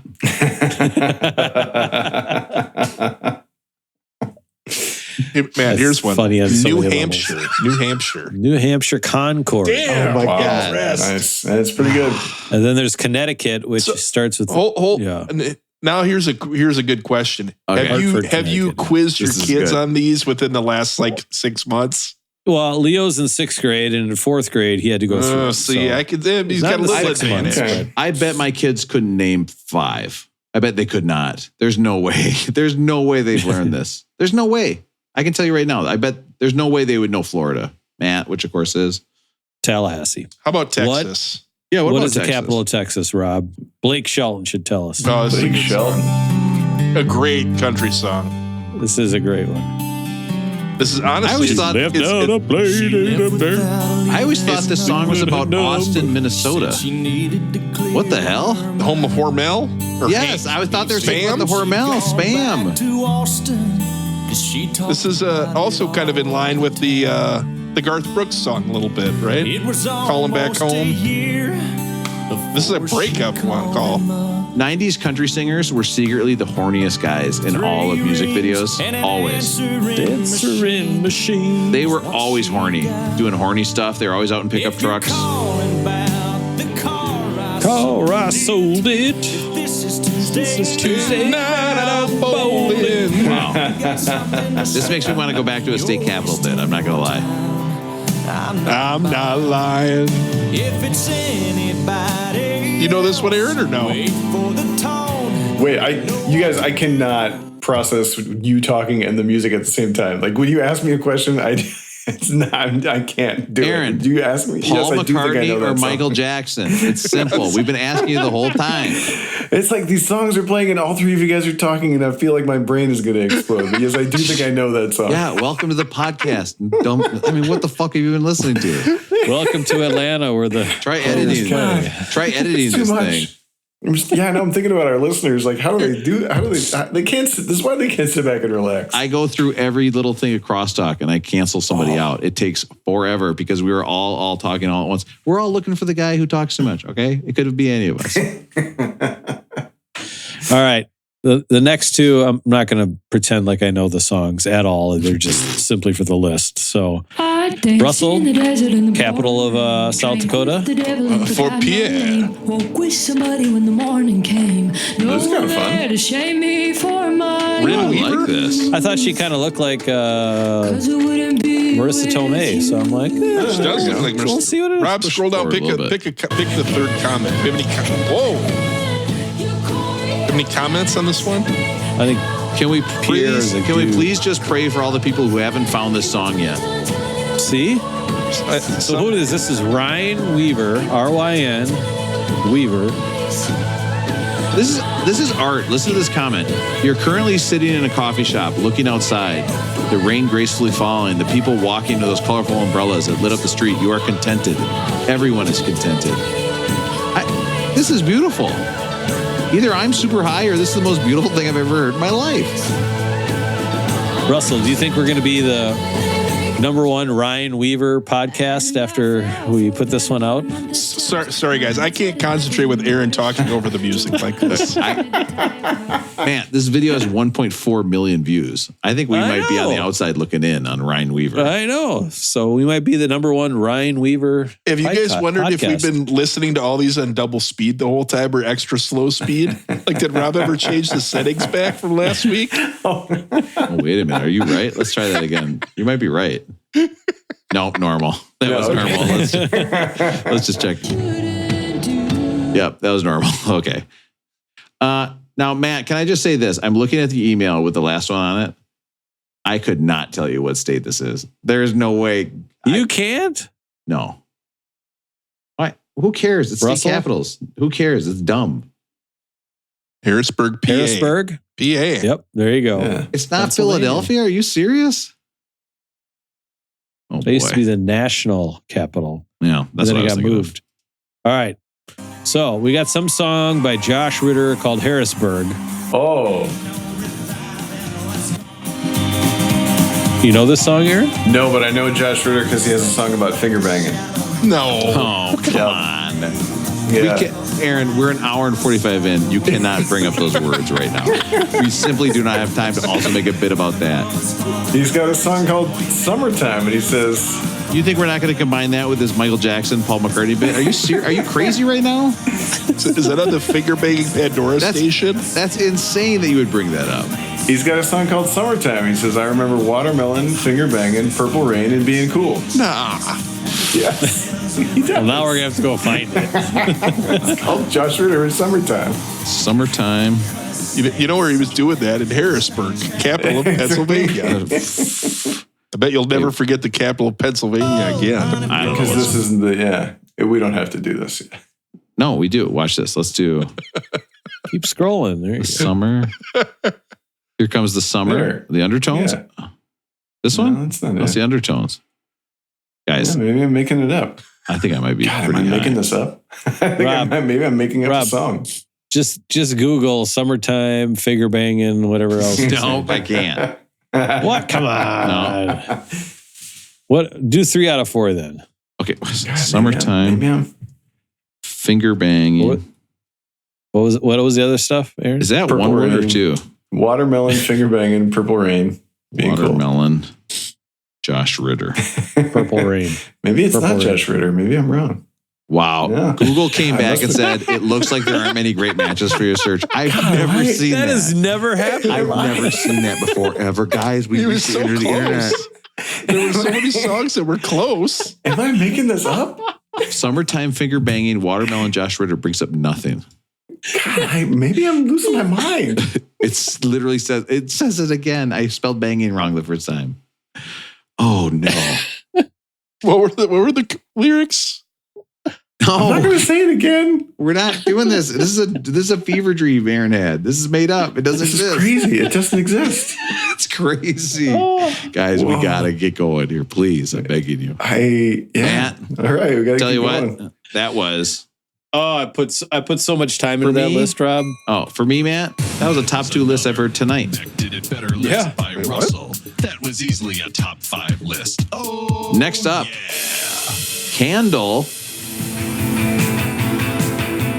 Aaron, are you going to tell your wife tomorrow about how you got the wrong finger banging song? Of course I'm going to tell her. I'm so confused. Aaron's thrown Jeez, into a I real can't handle loop. this anymore. Aaron, Yeah, are you guys at Candle House? Do you have candles? Yes. Yeah. Are they're going all the time? Only after I make pork chops or something. No, they're going like most nights. Russell, what about you? You got some candles going? I don't know. I'm looking at a website called Delicious Fingering about watermelon. Guys, we Maybe might it be isn't done. Josh Ritter. We might be done. Matt, help me. Do you have candles? Do you want to talk about stuff with me, or do you want to just all do our own thing? Matt, you got candles? You got candles, Matt? Time to move it on, Rob. Time to move it on. Rain King. We got one. Sarah puts it on. I never light a candle. I don't like having a candle. It makes me nervous. Yeah. Having candles in the house. I got my own bathroom too, so it's all good. Yeah. Rain King, and I know what you're thinking. Nope, it's not the Counting Crows version. That'd be weird to put it on this album. Kissability. Or the Liver King. Aaron, which one of us do you think, Kissability, which one of us do you think would be the best kisser? You, And I'll Rob. let you pick yourself. It's got to be you, Rob. I can tell you right now, you are incorrect. I just know off the top of my head, you are not correct. There's no way I'm the best kisser of this group. Have you seen Matt's letter jacket? Yeah, that's true. I did. He was a captain. He had a captain thing on. 2-year captain. Letter. You gotta make sure Rob doesn't have any Cheetos in his teeth if you're gonna kiss him. Yeah, that's good advice. I know. I think it would be. I feel like Aaron would be good at it. Don't you, Matt? Who do you think, Matt? Because I think it's either Matt or Aaron. Oh, Russell Sorry, Russ. for sure.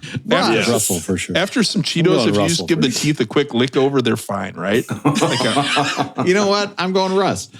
All right. Next up, okay, we're having a trilogy. Probably one of the most famous trilogies of all time. The Wonder. Okay. So, I don't even know what to tell you. Move it along. Hyperstation. Matt, what the fuck are we doing here, right? What are we doing here? Get the fuck out of here. Move it along. Yeah. The last Can't one be this high on the list. Eliminator Jr.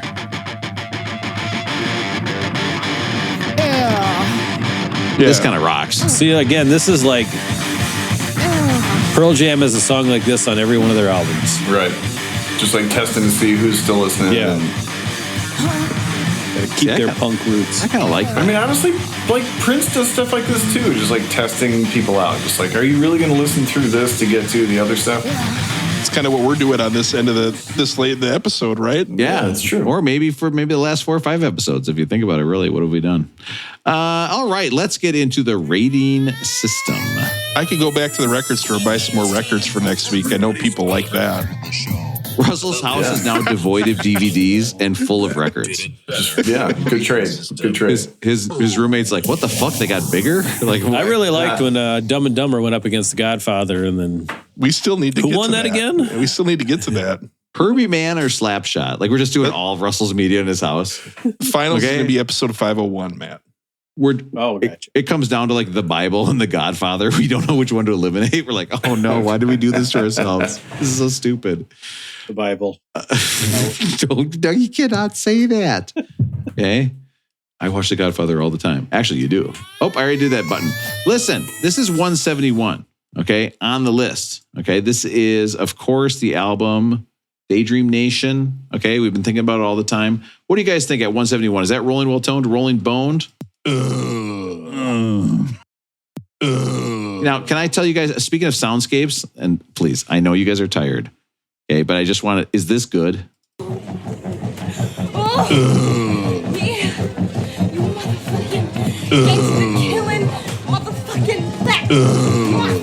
Okay.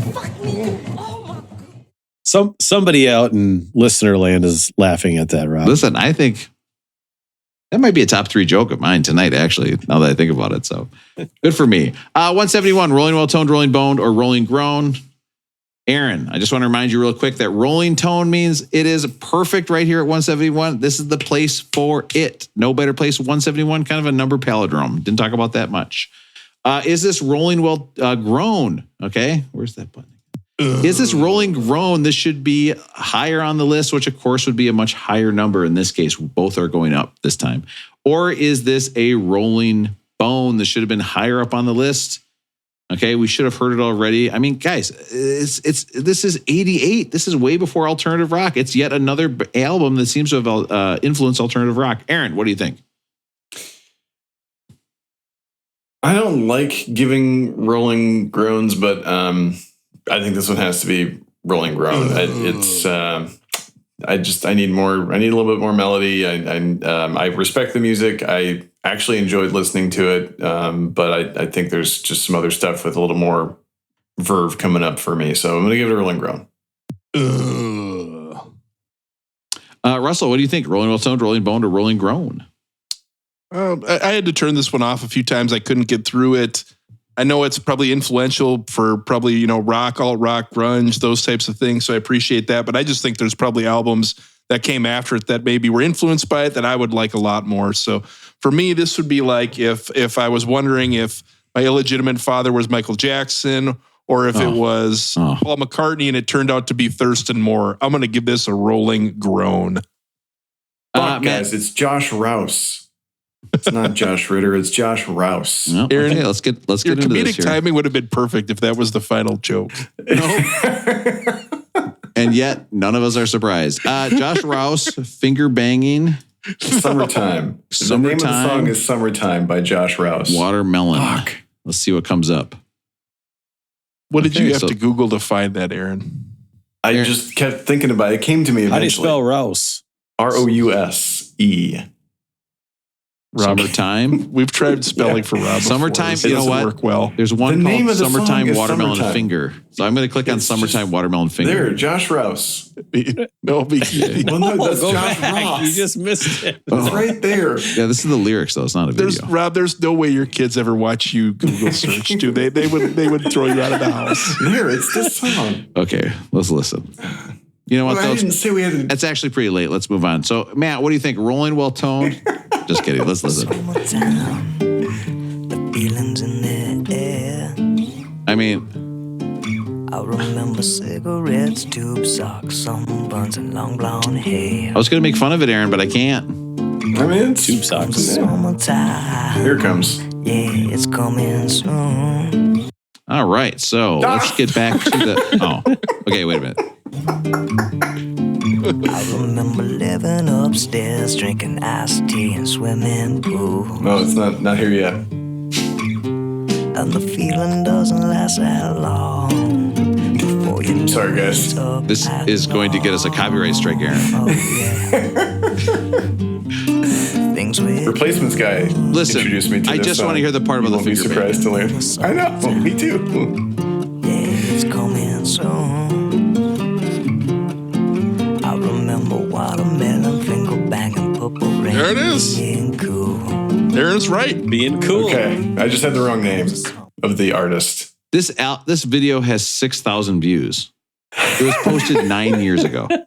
Why am I continuously surprised by Aaron?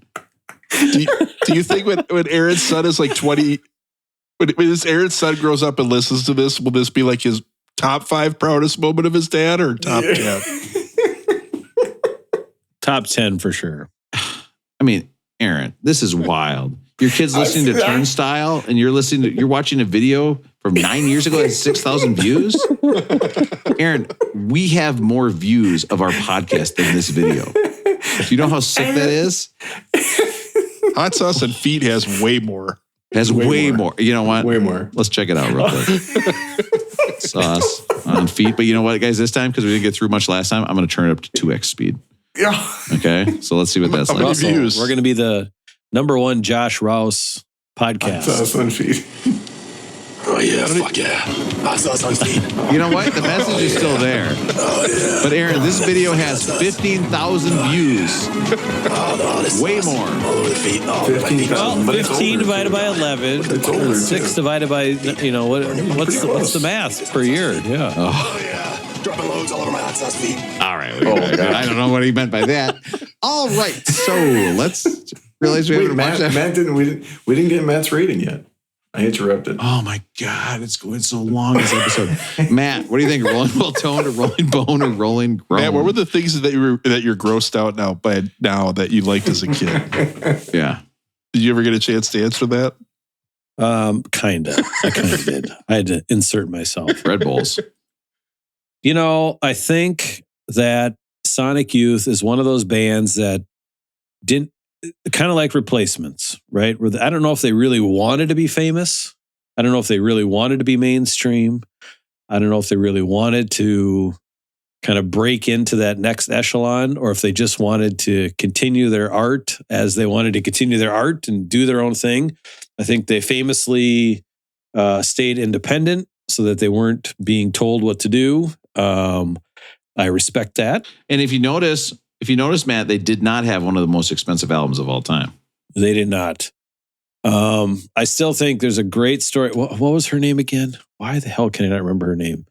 Who's the Kim Gordon.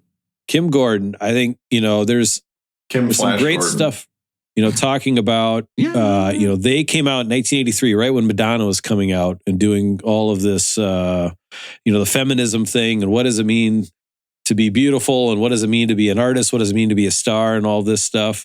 And, she had a lot of trouble with that. And I think their music, just finding her identity. And I think with what they did here with this album and some of the subsequent albums is, they really carved their own niche. And I think that I will always appreciate that out of them.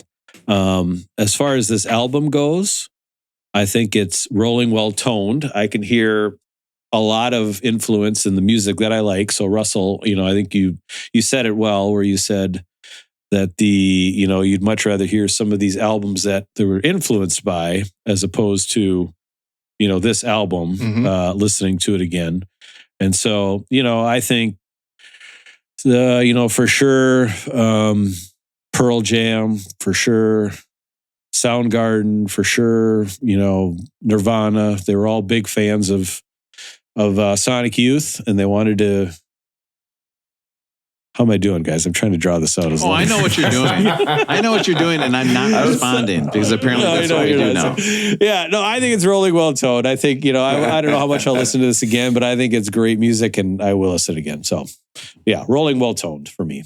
I would say second best album after Happy Birthday, Rob. All right, my 8th birthday. Unfortunately, you guys are incorrect. What? Shit. Okay, this gets a rolling hypertension.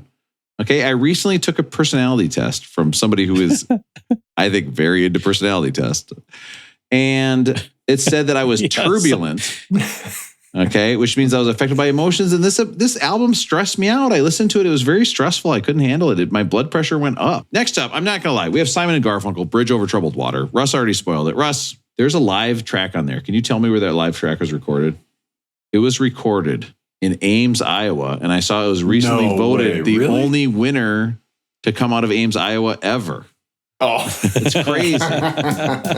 When you want to hear Boy, that joke took a lot of setup, but it was worth it. but you're just too I will say the podcast Shred with Shifty. That's the one I was trying to come up with. And it's with, God, what's the fucking guy's name? Foo Fighters guitarist Chris Shiflett. And it's great. It's great. If you're a guitar fan, you should. You guys sure this album wasn't Rolling Finger Bang On and Watermelon Camp On? Camp Melon? Was that this episode? Yes. This was the Melon Camp. This episode? is the Melon Camp On. Dear God. Cougar Melon Camp. Yeah. Oh. I'd like to introduce our camper of the year for Watermelon Camp. It's Ra. I want to get to the part where they're talking.